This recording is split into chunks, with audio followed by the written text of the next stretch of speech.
Welcome to the Powered with Love podcast, the podcast that brings to you what's working on the coalface from people within our community who are defying the odds. The podcast that gives you the ability to power your life with love. I'm the host, Stephen Cromarty, and let's get stuck into today's edition. Hello, Bill. Thanks for taking the time out of your busy day to come in and share some insights on Powered with Love, on how, whether or not you're in real estate, working for someone, or just running a business in general, I believe the insights you're going to share today could help any one of those people. You've been in real estate since what year, Bill? 1989. Okay, and we've certainly seen some changes in the industry, in the way consumers, interact with businesses on a whole. During that time frame, things are dramatically different. But Bill, 1989, you're sitting here today in a business that you created. You've got some attributes, some foundational qualities that I believe transfer across into any industry. And I believe there's three that you could probably share with us today. With those three, what would they be and how could someone apply those no matter what industry they're in? The first one is to be customer focused. We all say that, but there's a big difference between saying it and actually doing it properly. So customer focused is the human element of real estate and any business. It's terribly important to always put the customer first. I've always explained it as in a light. So if you consider that a light's shining on you or the customer as in a spotlight, let's make sure the customers are always in the spotlight. As soon as the light is back on you, you're losing their interest. And I think where a lot of people lose sight of that is they think about key moments. If you're only thinking about key moments, there's a disconnect. It's right at that very first time the customer engages with you. And it's also bigger than that now. You know, when you think about getting into the industry in 1989, really back then, that level of engagement happened when someone picked up the phone. But right now, in this day and age, we've got social media. We've got the interaction on the website as well.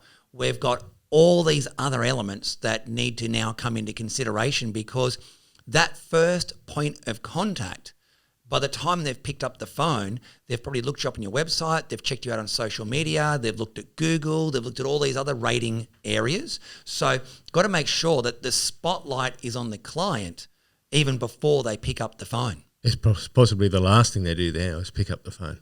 Absolutely. So, Bill, that's fantastic. What's the second thing, that secret sauce that you've applied in all these years of hammering away in your craft? Constant training, constant learning. In a nutshell, there's a temptation to think, I've got this now, I've made a few sales, I'll back off. But that's the time you really need to step on the gas. Keep learning, keep training. Invest in yourself. Don't wait for the company you're working for to invest in you. If you own the company, you'll have to invest in yourself for the company to move forward. But what about if I work within the company? Why should I invest in myself? Because you're always you Inc. You know, you are your own company. You take your head with you. So if you're not going to invest in it, it's not like you leave a company and leave your head there. You take it with you. So it's kind of like this. No matter what role I have out there in the community, if I want advancement, if I want to stand out, if I want to further progress myself, I need to be committed to self-learning, because I think that's a big one. You know, when you look at school, when you look at university, that learning typically stops there. But when you look at what happens as an adult, you know, ultimately to have a different level of thinking, you need to go and acquire that level of thinking. And we're going to acquire that from education. So you need to constantly be in a state of educating yourself. And think about just how much the world's changed in the last 3 months. Look at what's happening. And I was just speaking to someone before we got on air, and they were saying, and I say this with absolute utter respect, you know, Australia has really gotten through COVID relatively untouched. And to all those people that have lost someone, you know, I let you know that I don't say this lightly, and I understand from your perspective, it's been the end of the earth, and I empathise with that, having lost a loved one. However, what I do suggest, though, as a country, as an economy, compared to places on the other side of the world, we've come through relatively okay. And his fear about that as a business is those countries and those businesses that have been devastated, they're going to innovate the most. These companies are going to forge a new way of doing business. And what we need to do, if it were an earthquake, rather than having got it at a level 1, we need to think that and act as though this has been an earthquake where we need to rebuild, redefine and redesign the way that we interact with consumers. Yeah, that's a good point. Very much. So what would that third secret sauce be, that third ingredient? Just 2 words, and that is duty first. There's always a temptation to have fun in a country that we live in that's as good as it is. It's tempting to have fun, then work. You've got to do it the other way around. You've got to work first, then have your fun. And that takes it right down from minute to minute, hour to hour. Do the duty first, then have your reward. So, Bill, you're sitting here, you're in your 60s now. When I met you, I'm pretty sure you're about 46. What advice would you give to your younger self? Probably take a few more risks. What sort of risks would have you, if you wished you had have taken? Bought more property. Okay, because that was your mainstream investment. Doesn't matter what you invest in. Would you suggest invest in something? Yeah, invest in something. If I look at our relationship and watch the risks that you've pushed me to take, had I rested on my risk platform, I probably wouldn't have done those things. So watching the way you think about risk is probably the wiser thing. Well, and I think that I'd like to just make sure we understand how that risk looks. I think between the two of us, we probably should have taken or could have taken more risk. And hey, we're sitting in a pretty nice position, touch wood. But I think you should take the risk that you can afford to lose on. But if you're starting at a point where you've got nothing to lose, and typically that's where most people start from, that's when you want to take the most amount of risk because you have nothing to lose. And one of the rules in business is once you're getting somewhere and you've got something to lose, never do something where you run the risk of losing everything. Work out how much you can afford to lose, how much you're prepared to lose, and take those risks and take plenty of them. And now what I think the listener needs to learn is the misconception around what a calculated risk is. There's no such thing as a calculated risk where you've made a decision to do something because you believe you're not going to lose anything. That's not a calculated risk. As Kerry Packer used to say, a calculated risk is where you've looked at the statistics, you've looked at all the information, and it looks like it's going to pay off, but you're now taking a risk that you can afford to take. And that's a risk where you don't run the risk of losing everything. Because a calculated risk should be taken each and every single time. You should be looking at all the information, but remember, it's always gambling. And there's probably ways to moderate your risk as well, which we've learned along the way. Absolutely. And what other advice would you give your younger self? I can't think of anything offhand. I do feel that after we've been through COVID, something that has been a good attribute is to ferret money away. Because particularly as I watch younger people, they tend to spend what they earn. I think if that's a habit that gets entrenched in your personality, that's going to bring you undone because there's always trouble coming. Yeah, and it's during these times, as Warren Buffett says, I'm pretty sure it's Warren Buffett, when everyone's fearful, get greedy. And what he means by that, when everyone's selling because they're panicked or the market's changed, that's when you should be buying. And I'm telling you, this time frame is going to be known as that time in the world where there was more millionaires made than any other time frame on the planet, because those that were in an opportunity to capture those opportunities. And I apologize. And I feel for those people that possibly aren't coming through it the way that they had have wished or hoped to, or for whatever reason. Their industry's been severely affected. However, there's going to be a lot of people that are in a good situation that were able to capitalize on these opportunities, whatever they may be. And that's because they've been ferreting money away. They've been waiting for that opportunity to, their main thing they would have been hoping for would have been to weather the storm. B, at the end of it, be able to to invest in themselves and invest in their future. Bill, I want to touch on this topic. You've said duty first. As a younger person, wouldn't have you felt as though you would have lost time, you would have lost life, you would have lost opportunity by living by that mantra? No, not at all. I'm not talking about working 24/7 for decades and then having fun. You're going to have fun along the way, but you give yourself rewards for the effort that you put in. So if you break it down just to saying, I'll make 10 more calls and then I'll have some lunch, right up to I'll get to my best quarter ever and then I'll go skiing in Zurich. But reward yourself for the work. Don't have the reward and then work at the work. And I think that's I think that's impossible. I think that's very important to make sure you live by that, because I believe you can have your cake and eat it too. And I say that a lot these days. And if you tie what you're doing down to a goal, you're always working for something, whether it be short term or long term. You've got that constant sense of achievement, that constant sense and feeling of working towards something. Bill, what about health? Where do you place health as a level of importance in order to make sure that's one of your focuses? To live the life that we're talking about, you need to have a good machine to take you there, and it's not going to stay a good machine if you neglect it. So it doesn't take long, really. You don't have to spend 10 hours a day at the gym or doing things that you don't like doing.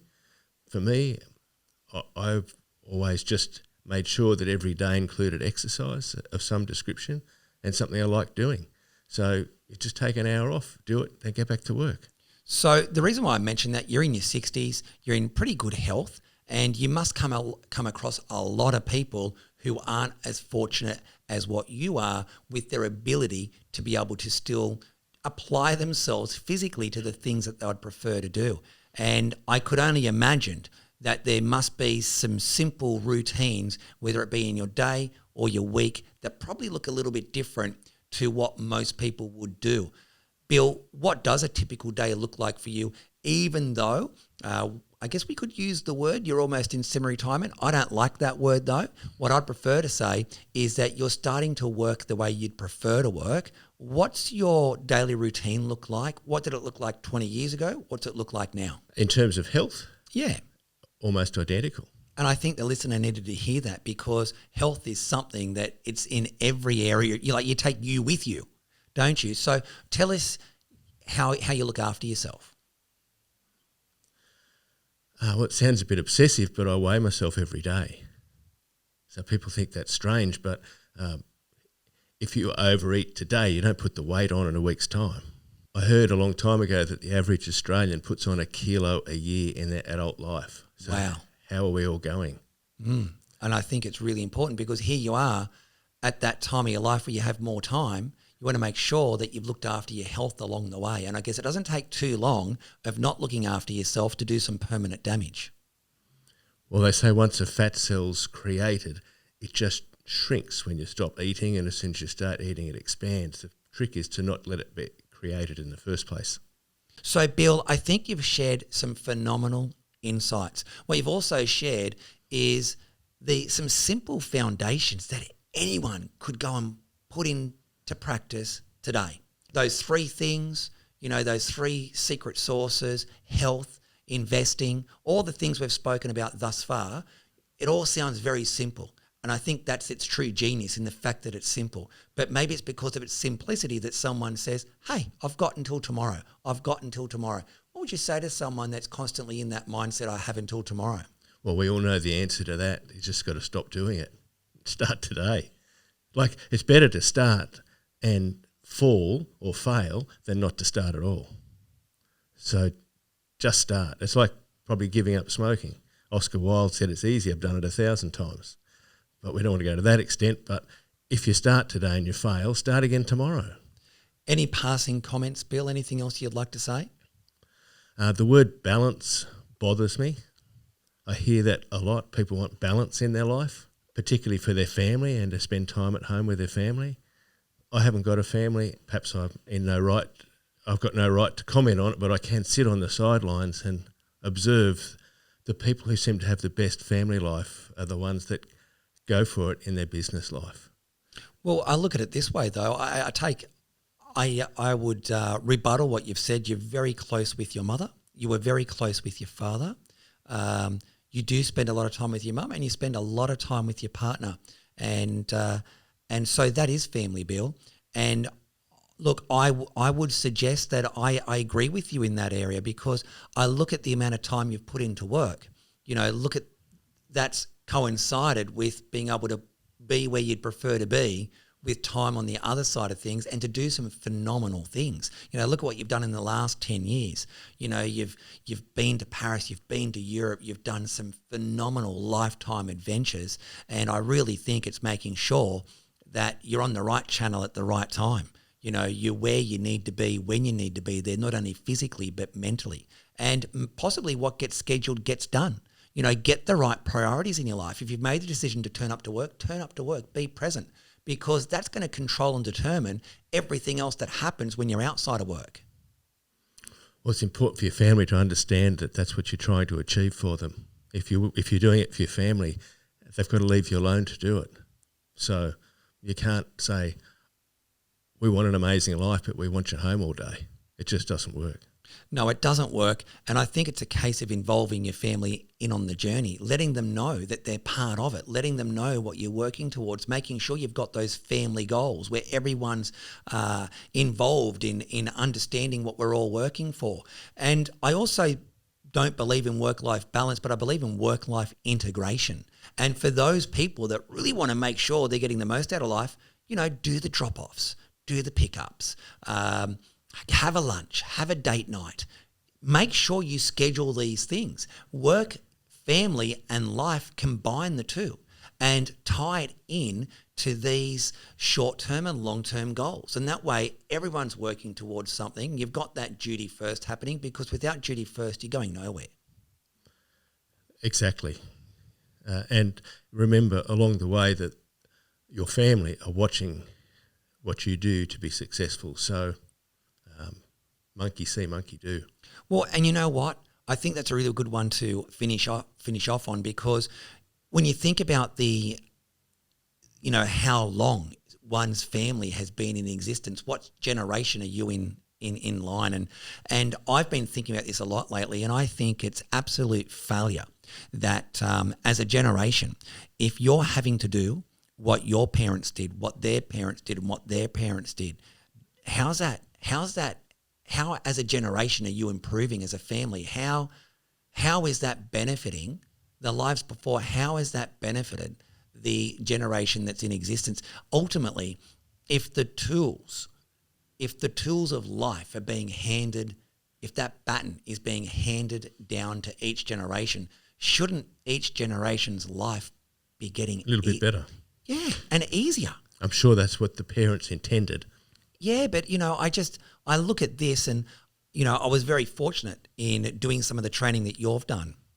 We met a fellow from Rio de Janeiro, and with that fellow, his father was a high-profile doctor in Rio, and he sat him down and he said, look, I just want to let you know what my job is as a parent. My job is to teach you my beliefs and my thoughts on being a father, being a lover, being a husband, being a contributor to society, being a friend. And you know what your job is? Your job is to be better than what I am in every single one of those areas. And I give you absolute approval as my son to be a better human than what I am in every single one of those areas. And could you imagine that if, as a parent, our parenting style was to educate our children not to do as I do, but go and work out how you can be better than what I am. Bill, thanks for sharing some phenomenal insights. You've got insights in life, business, that anyone can go and apply these areas, and if they work on them, they'll be sure to end up in a much better position than what they're currently in, just like you have ended up doing for yourself and for the many of hundreds of people, including myself, that you've helped along the way. Thanks for sharing your time and insights on Powered with Love. My pleasure, Steve. If you like what you've heard today, remember to subscribe and rate us on iTunes. If you discovered us on YouTube, remember, hit that bell so you can be notified when these new episodes become available. Leave a comment, and we look forward to bringing you the latest material that's going to power your life with love.